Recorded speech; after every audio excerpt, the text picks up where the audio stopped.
దేశంలోని అనేక రాష్ట్రాల్లో జెన్ ఆల్ఫా ఉద్యమం విస్తరిస్తోంది. జెన్ జీ ఉద్యమం చూసాం, జెన్ జీ ఉద్యమం దేశ రాజకీయాన్ని కుదిపేసింది చూసాం. ఇప్పుడు జెన్ ఆల్ఫా ఉద్యమం ప్రారంభమైంది. జెన్ ఆల్ఫా అంటే 2012 తర్వాత పుట్టిన పిల్లలు, అంటే స్కూల్ పిల్లలు. నీకు 96 to 2012 మధ్యలో పుట్టిన వాళ్ళను జెన్ జీ అంటారు. సో ఈ జెన్ ఆల్ఫా మూమెంట్ అంటే స్కూల్ పిల్లల ఉద్యమాలు. మీకు ఆశ్చర్యం వేస్తుంది, స్కూల్ పిల్లల ఉద్యమాలు ఇవాళ ఇప్పటికే నేను మాట్లాడే సమయానికే నేను దేశవ్యాప్తంగా ఉన్న మీడియాను స్కాన్ చేస్తుంటాను కనుక నేను గమనించింది ఉత్తరప్రదేశ్, ఉత్తరాఖండ్, బీహార్, జార్ఖండ్, మధ్యప్రదేశ్, మహారాష్ట్ర, పంజాబ్. సో ఈ రాష్ట్రాల్లో ఈ జెన్ ఆల్ఫా ఉద్యమము ఆల్రెడీ చూసాం. సో ఈ ఉద్యమానికి ఒక ఇంట్రెస్టింగ్ క్యారెక్టర్ ఉంది. వీళ్ళెవరు? చిన్నపిల్లలు, 15 ఏళ్ళలో పిల్లలు. మీకు మన దేశంలో ఒక అలవాటు ఏంటంటే ఎవరైనా పోరాడితే వాళ్ళను దేశద్రోహులుగా, అర్బన్ నక్సలైట్స్గా, తాజాగా దిమాగీ నక్సల్స్గా, ఇలా చైనా ఏజెంట్లుగా, పాకిస్తాన్ ఏజెంట్లుగా, కాదంటే ప్రతిపక్ష ఏజెంట్లుగా ముద్ర వేస్తారు. జెన్ జీ ఉద్యమం అప్పుడు కూడా మనం చూసాం. దాదాపు ఇదే రకమైన భాష, భావజాలంతో దాడి జరిగింది. కానీ వీరు జెన్ ఆల్ఫా 15 ఏళ్ళలో పిల్లలు, 10 నుంచి 15 ఏళ్ళలో పిల్లలు. వీళ్ళ డిమాండ్లు ఏంటి? మా స్కూల్లో టాయిలెట్ కావాలి, మా స్కూల్లో మంచినీళ్ళు కావాలి, మాకు ఫ్యాన్లు తిరగడం లేదు, మాకు కూర్చోటానికి బెంచీలు కావాలి, మాకు టీచర్లు కావాలి, మాకు మధ్యాహ్నం పురుగులతో కాకుండా మంచి భోజనం పెట్టండి, మా స్కూల్ బిల్డింగ్ ఎప్పుడు కూలుతుందో తెలియని పరిస్థితి, మా స్కూళ్ళు పశువుల కొట్టాల్లో నడుస్తున్నాయి, చెట్ల కింద నడుస్తున్నాయి, మా చదువులు భారం అయిపోతున్నాయి, మా స్కూలుకు పోయే ముందు రోడ్డు లేదు, వర్షం పడితే బురదలో నడవాల్సి వస్తుంది, మాకు స్కూల్కు బస్సు లేదు, మేము స్కూల్కు కిలోమీటర్ల దూరం నడవలేకపోతున్నాం, స్కూళ్ళు అడపాదడపా మోసేస్తున్నారు, పిల్లలు తక్కువ ఉన్నారని చెప్పి. ఇది వీళ్ళ డిమాండ్లు. ఇందులో చైనా ఎక్కడ, పాకిస్తాన్ ఎక్కడ, మీకు మతపరమైన అంశాలు లేవు, భావోద్వేగాలు లేవు. అందువల్ల వీరిని అర్బన్ నక్సల్స్ అనలేము, దిమాగీ నక్సల్స్ అనలేము, దేశద్రోహులు అనలేము, విదేశీ శక్తులు అనలేము. ఎందుకంటే 10 ఏళ్ళ బిడ్డ నా స్కూల్ బాగు చేయాలంటే వాళ్ళ వెనకాల ఏ ఐడియాలజీ ఉంటుంది. 12 ఏళ్ళ బిడ్డ నా స్కూల్లో మంచినీళ్ళు కావాలి అంటే వీరి వెనకాల ఏ కుట్ర దాగి ఉంటుంది. 13 ఏళ్ళ బిడ్డ నాకు టీచర్లు, మా స్కూల్లో మాకు చదువు చెప్పే టీచర్లు లేరంటే వారిని ఏ లేబుల్తో అటాక్ చేయగలరు.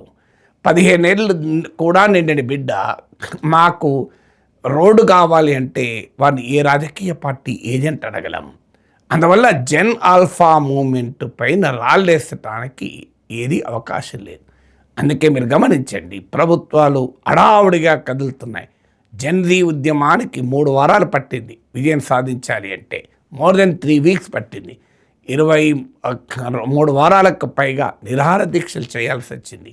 మీకు ఎక్స్పైరీ అయిపోయినటువంటి టియర్ గ్యాస్ సెల్స్ని ఎదుర్కోవాల్సి వచ్చింది, పెల్లెట్ గన్లను ఎదుర్కోవాల్సి వచ్చింది, ఇనుప శూలాలు పెట్టినటువంటి లాఠీలను ఎదుర్కోవాల్సి వచ్చింది.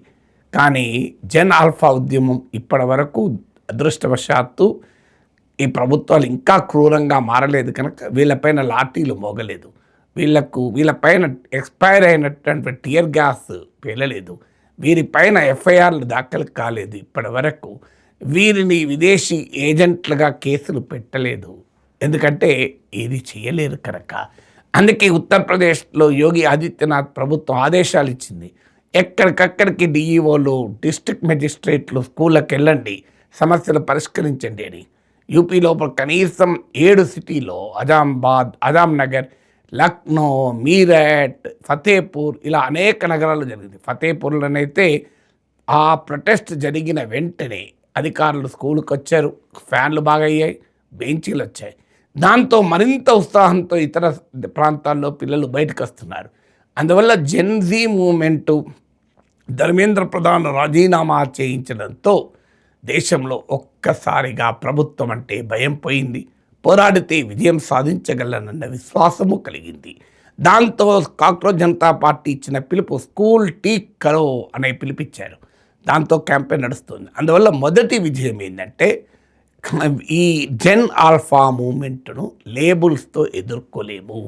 వారికి రకరకాల ముద్రలేసి దిమాగి నక్సల్స్, అర్బన్ నక్సల్స్, దేశద్రోహి, విదేశీ ఏజెంట్ అనలేరు. ఇది మొదటి విజయం. రెండో విజయం ఏంటంటే వీళ్ళపైన లాఠీలు ప్రయోగించలేము. జెన్జీ 20 నుంచి 25 ఏళ్ళు ఉన్న బిడ్డల పైన లాఠీలు ప్రయోగిస్తే, పెల్లెట్ గన్లు ప్రయోగిస్తే వాళ్ళ ప్రభుత్వం ఆన్సర్ చెప్పుకోలేని పరిస్థితి ఏర్పడింది. సో ఈ ఫైరింగ్ని ఎవరు ఆదేశించారని పార్లమెంటు లోపల బయట నినదిస్తుంటే ప్రభుత్వం ఇరకాటంలో పడాల్సి వచ్చింది. జెన్జీ పైన జరిగిన ప్రభుత్వ నిర్బంధం ఇవాళ ప్రభుత్వాన్ని వెంటాడుతోంది. అందువల్ల ఇక జెన్ ఆల్ఫా పైన గనక లాఠీలు మోగినా, బాష్పవాయు గోళాలు పేలినా ఈ దేశంలో మామూలుగా ఉండదు స్పందన. అందుకే ఏమీ చేయలేనటువంటి పరిస్థితి. ఇది రెండవ విజయం. మూడో విజయం ఏంటంటే జెన్ జీ ఉద్యమానికైనా 3 వారాలు పట్టింది, కానీ జెన్ ఆల్ఫా ఉద్యమం గంటల్లోనే పరిష్కారం అయిపోతుంది. వెంటనే వారు అధికారులు కదలాల్సి వస్తుంది అన్ని చోట్ల కూడా. సో ఎందుకు?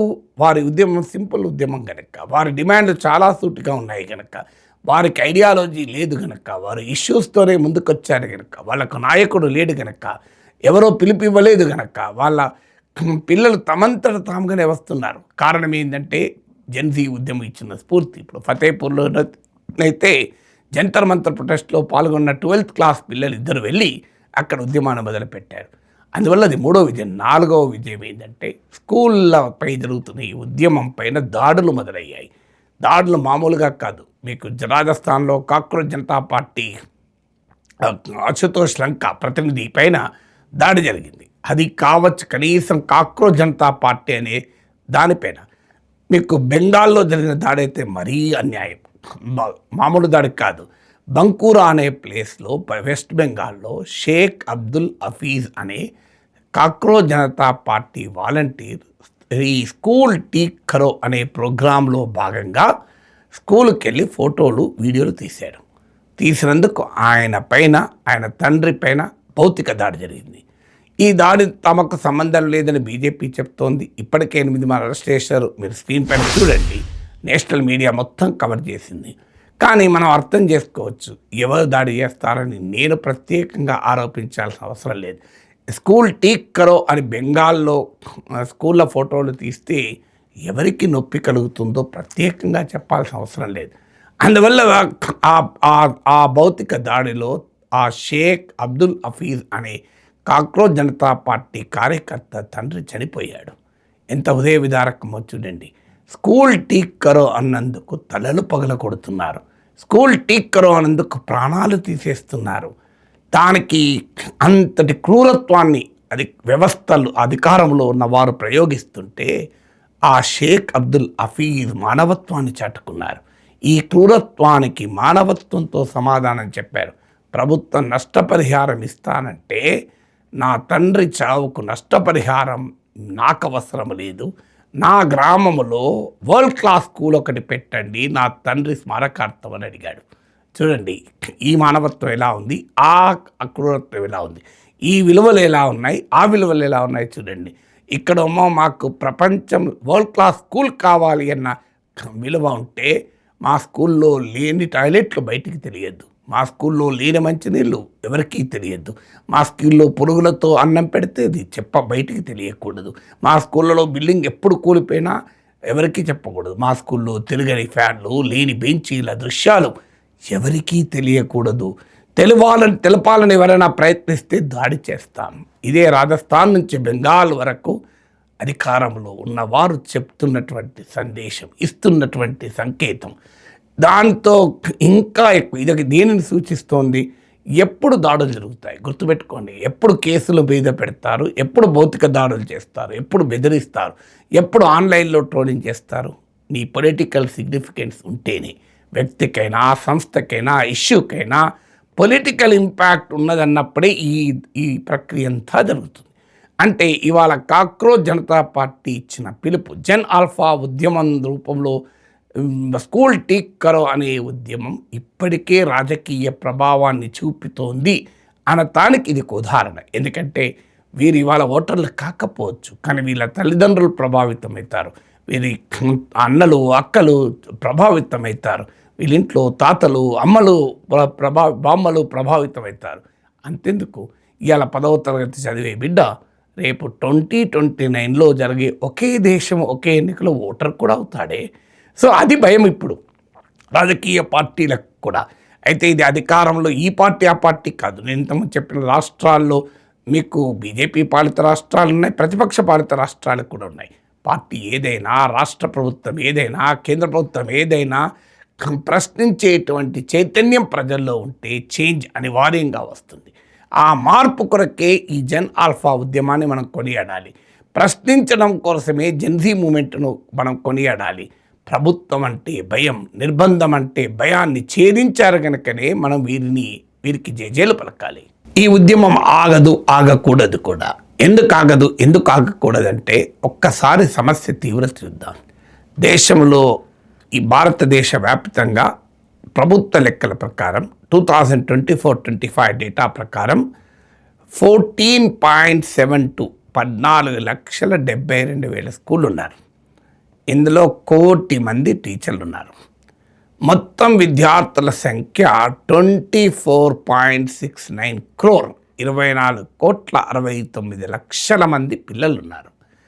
ఈ స్కూళ్ళలో 69% 69% ప్రభుత్వ స్కూళ్ళే. దేశంలో 50% బిడ్డలు ప్రభుత్వ స్కూళ్ళలోనే చదువుతున్నారు.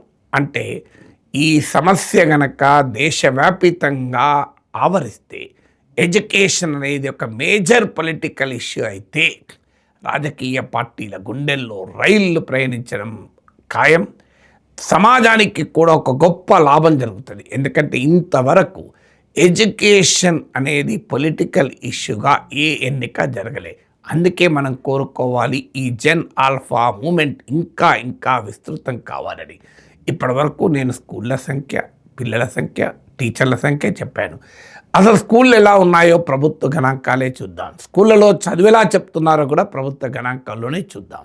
కేంద్ర ప్రభుత్వము ప్రతి ఏటా విడుదల చేసే annual status of education report అసలు నివేదిక ప్రకారమే దేశంలో 44.8% ఆఫ్ క్లాస్ 5 స్టూడెంట్స్, గవర్నమెంట్ స్కూళ్ళలో 5వ తరగతి చదువుతున్న పిల్లల్లో 44.8% పిల్లలు క్లాస్ 2 పిల్లలు చదవగలిగేది కూడా చదవలేరు.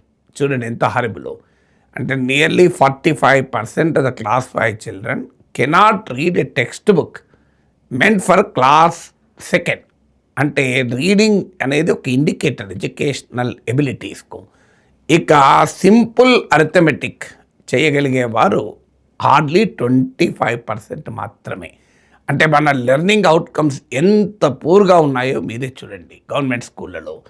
ఇక ఇది కాక మీకు స్కూల్ డ్రాప్అవుట్స్ ఏ స్థాయిలో ఉన్నాయో చూడండి. ప్రభుత్వ గణాంకాల ప్రకారమే దేశంలో సగం కన్నా ఎక్కువ మంది పిల్లలు సెకండరీ స్కూల్ కంప్లీట్ కాకముందే మానేస్తున్నారు. అంటే స్కూల్లో చేరినా 10th క్లాస్ కూడా పూర్తి చేయలేదు. ఈ సెకండరీ స్కూల్ రిటెన్షన్ రేట్ దేశంలో 47.2%. అంటే more than half children 10th class పూర్తి కాకుండా లేదా 12th క్లాస్ పూర్తి కాకుండా, కొన్ని దగ్గర సెకండరీ 12th క్లాస్ వరకు ఉంటుంది దేశంలో చాలా చోట్ల, ఆ 12th క్లాస్ పూర్తి కాకుండానే స్కూల్ మానేస్తున్నారు అనేక కారణాల రీత్యా. ఇక పార్లమెంటరీ స్టాండింగ్ కమిటీ రిపోర్ట్ ప్రకారమే కేంద్రీయ విద్యాలయాలు, నవోదయ విద్యాలయాలు మన స్టేట్ స్కూల్స్ కన్నా క్వాలిటీ ఎక్కువ ఉంటాయని మనం ఆశపడతాం. ఆ స్కూళ్ళలోనే 30-50% టీచర్ పోస్టులు వేకెంట్గా ఉన్నాయి. ఇది parliamentary standing committee report. So ఇంత దారుణంగా స్కూళ్ళ పరిస్థితులు ఉన్నాయి. ఇక టాయిలెట్లు లేని స్కూళ్ళు, మీకు ఇక మంచినీళ్ళు లేని స్కూళ్ళు, మధ్యాహ్న భోజనంలో పురుగులు పడే స్కూళ్ళు, ఫ్యాన్లు తిరగని స్కూళ్ళు, బెంచీలు లేని స్కూళ్ళు, కూలటానికి సిద్ధంగా ఉన్న భవనాలున్న స్కూళ్ళు, రోడ్డు లేని స్కూళ్ళు, బురదలో నడవాల్సిన స్కూళ్ళు, చెట్ల కింద నడిచే స్కూళ్ళు, సింగిల్ టీచర్ స్కూళ్ళు, ఇక మనం వేలల్లో లక్షల్లో ఉంటాయి. అందుకే జన్ ఆల్ఫా మూమెంట్కు మనం మద్దతునివ్వాలి.